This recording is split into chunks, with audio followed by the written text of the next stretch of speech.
Hello, this is Grandma's Gone Gaming. I'm bringing you episode 6, and it'll be a full episode this time, thankfully. The February 2017 Minecraft Hardcore Challenge by Michael Deering. And this is called Ice Plains Survival. And we have daytime. So I'm going to go ahead and put my fishing pole over here. I'm going to go ahead and replant here and make the bread that I can. And how many more seeds do I have? 5. So we'll go ahead and start this. Ooh, not that row. If I have enough time during these 8 episodes, there's 6, 7, and 8 are all that's left. This one and 2 more. And we'll do this. Oop, and I can do one more. Yay, do that. So I have some bread. That's cooked salmon, that's cooked fish, and bread. And this is really, this is pioneer food here. We have plenty of fish, we have bread. Let's throw the salmon in. I have a bowl. If I had mushrooms, I could do that, but I don't. So we'll just put that in here.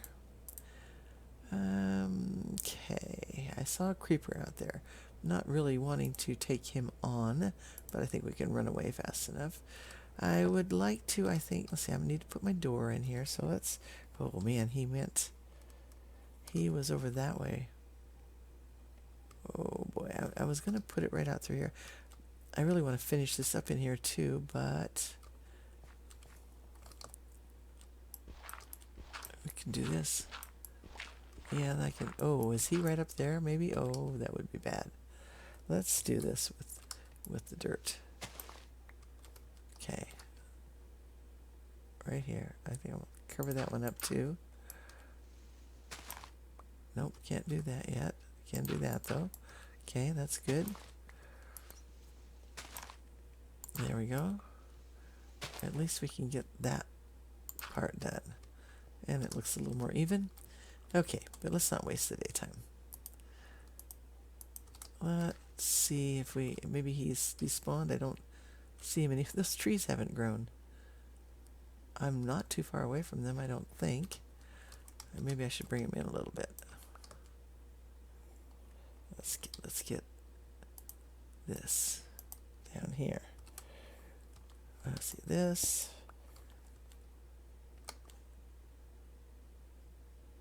Okay. Wonder where he is. I just want to see. I don't know. There he's way over there. So hopefully he's not going to see me and come after me. Let's do that way. And let's go ahead and put some light out here. Like that. Oh, I left dirt in there, floating around. Yeah, right there. Okay. And I'm going to need more andesite to finish up, or I could... Yeah, I just at least want to do that. There's 2. That's maybe what I can do. I can kind of go over this way. There's those bears. They're not going to bother me. Oh, good. The creeper's gone.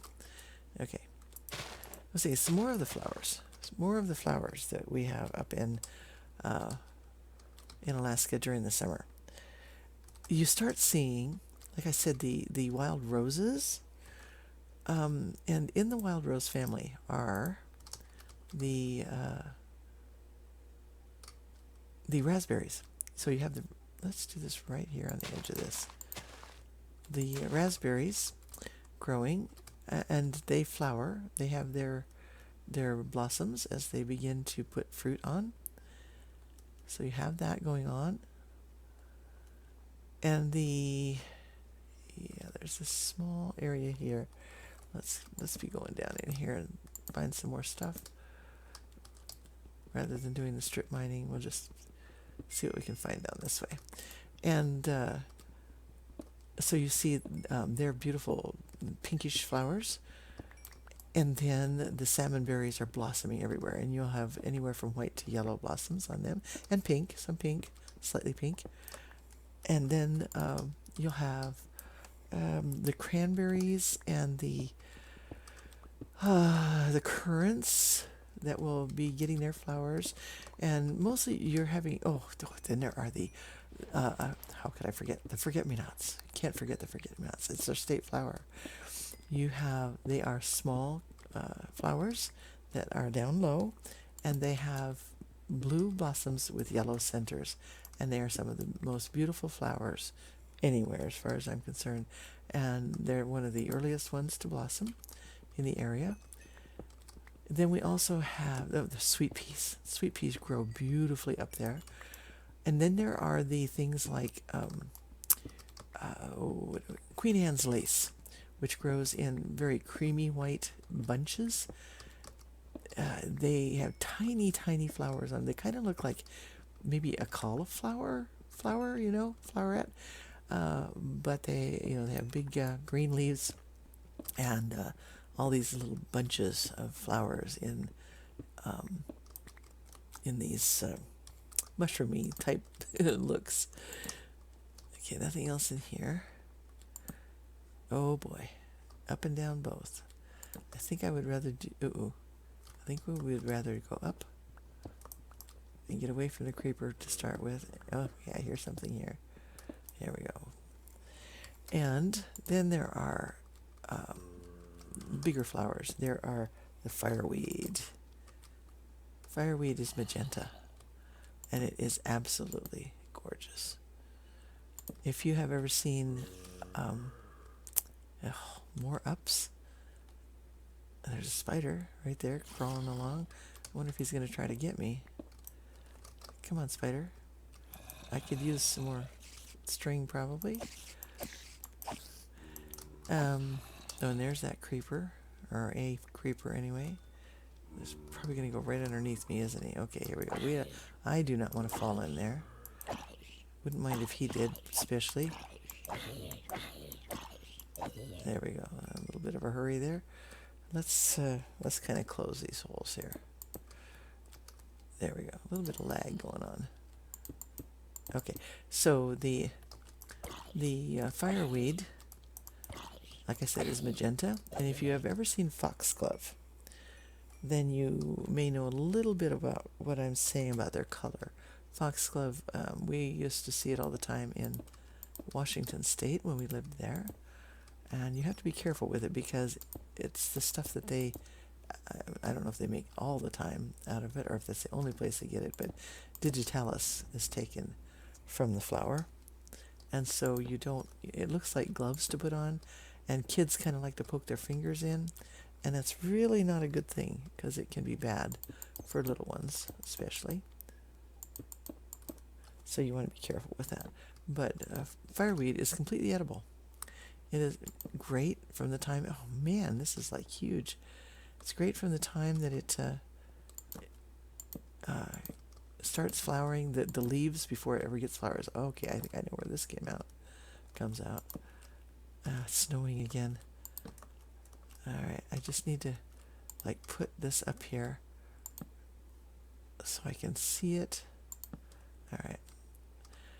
Anyway, but you can use the fireweed in your salads. You can also use it as greens. The same as you do with lamb's quarter, which grows up there all over the place, believe me. So you don't have to plant spinach or anything like that, or kale or anything like that. Just get your fireweed and your dandelions, for that matter. There are dandelions everywhere. I think dandelions do grow just about everywhere there is, and yeah, most of these are all just weeds, but they're beautiful. And then you have, oh golly, so many, just daisies, everything. There's just flowers upon flowers upon flowers in the summertime, and they just grow so lushly. It's like they make up for all of the closed-in wintertime and the whites and the grays and the blacks of the winter. Oh wow, this is interesting. I think, is that a ravine? That's actually a ravine. I really don't need that much stuff from these places, so I really just kind of want to investigate what I want here and not go further than that. Get out of here. But yeah, little yellow flowers, little white flowers, little orange, pink flowers, all sorts of different kinds of flowers, just everything flowers, flowering trees of some kinds. And then the trees, oh my goodness, the trees. There are aspen, there are birch, there are alder. Alder is pretty predominant, really, in the summer, but the aspen and the birch, there is one area up in the Glen Allen area that there are so many aspen, and when you go, if you like get out and have a picnic and there's a breeze blowing, the leaves rattle. You've probably heard of quaking aspen. The aspen leaves are white on one side and green on the other, and so when the wind blows them around, they make a rattling sound, sort of just a gentle sound. It's not an irritating sound at all. It's just a pretty kind of like baby bells ringing or something. It's just fairy bells, perhaps. I don't know. And then like I said, the birch. Oh gosh, so many birch trees. And a lot of these are in you can find them in most of the areas. The alder trees, you'll find small ones, you'll find big ones. There's more than one variety. And then there, of course, are those are deciduous trees, and there are, of course, the evergreens. I'm pretty sure there are oaks. Gosh, there are so many different kinds of trees, and so many different kinds of flowers, and they're just everywhere, and just glorious in the summer. Just really, really, really glorious. Okay, I don't see anybody else coming, so we'll just see if we can get this guy killed without blowing up. There we go. Did he not even give me any gunpowder? That was rude. Really rude of him. So mostly what I'm looking for here is just some more iron and coal. Let's move these down here. And I am looking for day 6 to happen. And then I'll get myself back out and head back over to my little area, I think. And I think I want to get closer to the surface now so that I can actually do that pretty quickly. Because I need to go that way when I get out to get home again. So anyway, yeah, there's so many places. I can come back in here again if I want to.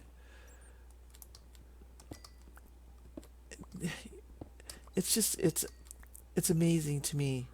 Still is amazing to me. I really honestly have never seen any place, and I have traveled some. I have not been in Europe or England or any place over that way, but I have seen enough of the United States that, there are a few places I haven't been in the deep south, but I have been through Texas, through a part in Missouri, and I have been as far to the east as what's the farthest east I've been? Chicago, I think, which is not very far east. I have been into Wisconsin. Just barely. No, you don't. No, you don't. Whew. Scared the heck out of me. But he did not kill me. All right. Yep. Thank goodness they at least make that little bit of noise. Whew. Okay, yeah, let's get back up a little bit. I think, is this the way to go out? Yes. I believe it is. All right.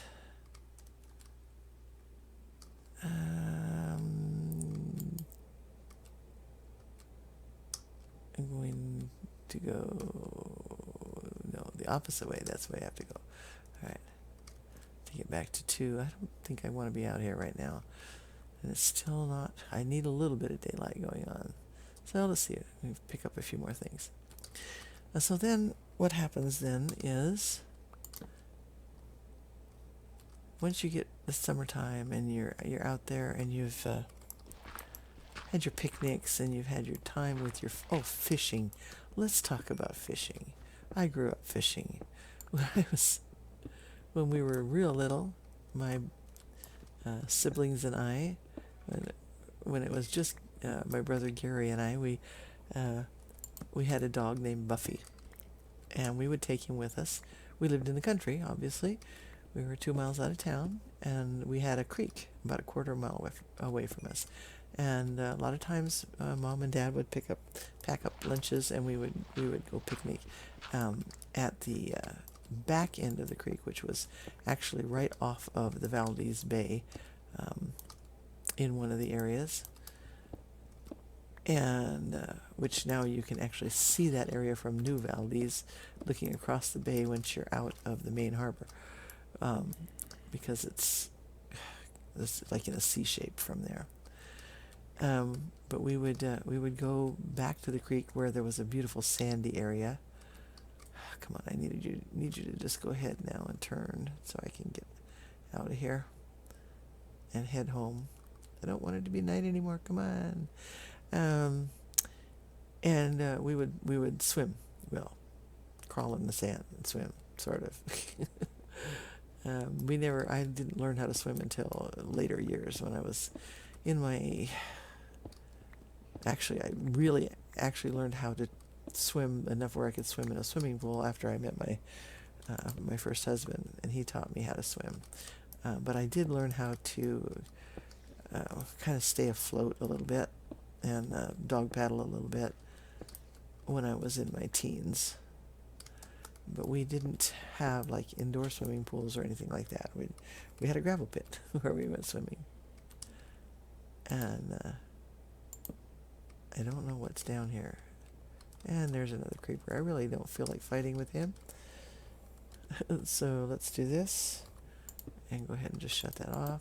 And go back and make another foray to see if it's light yet. Okay. Should be getting light pretty quick here now. Oh, come on, really? You know, if I was down there and getting stuff, I probably would be saying, you know, it isn't daylight yet, and it would be. I don't want to get lost in here either. Really don't. Okay. How about this way? I think that's down there is where that creeper was.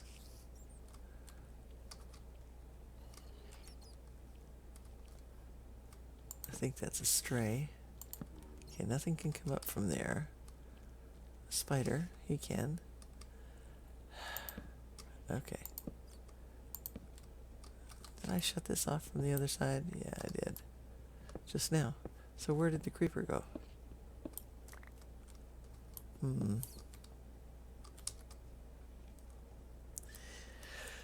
So yeah, I was not planning on getting into the fall yet, but I didn't really get into fishing very much. We would take the dog. That was what I started to say. We would take our dog. And he would go with us, and he would the salmon would come up the creek to spawn. And so at the part that was up by it's still dark. Goodness, the part that was up by the road, he would, there was a culvert going underneath there. Let's go this way again. And he would go down into the creek there, and he would fish for what he could catch. And so that would often, okay, that is not quite the same place that I shut off before. All right. So quite often that would be large salmon, very large salmon. Oh, I see where I am now here. And so he would catch the salmon, and we kids, we would have taken our poles with us that had bent safety pins on them and hooks. And yes, that does work. We did it all my growing up years. And we would just have string. Okay, now we have some stuff burning up there. All right. And we would put those fish that Buffy would catch, and sometimes there would be 2 or 3. I mean, he would catch them, planning to eat them, and we would take them away from him. And at the area where we were, the salmon mostly were still really good. They were not too far gone. I don't want to be right there, I don't think. Another spider. Boom. And so we would take them home, and Mom would clean them up, and we'd have fish for dinner. And what we didn't eat would be put into that freezer on top of that glacier ice. I just saw some bones, I think. No, that's where I just came out. Okay. Thought I saw some. I guess it was just the torches. Going toward 2. And then we would also be playing in the creek. And we had all sorts of, stories and things that we would do. Okay, so I am here. Normally I don't put my door on that kind of a level, but I'm not going to worry about it too much. All right, so now we are into day 6. So it's almost ready for more. There's more bread right there. And I've only eaten 1 fish. I'm going to eat another one. There we go. And look at that. I have another piece of armor. Boots aren't going to do me much good. But all right, we have iron to put in to cook. Let's get that going. And there's more food. Okay, so yeah, we're surviving and we're thriving. I'm not sure if I'm going to build anything else except this cave. And why not live in a cave, right? We can talk more about native homes when I come back. But we're going to talk about fall. We have episodes 7 and 8. We'll talk about fall and what happens with all of the stuff that had flowers on it and then is going to have berries on it. So I'll be back to tell you about how we spend our falls. And thank you for watching, and bye for now.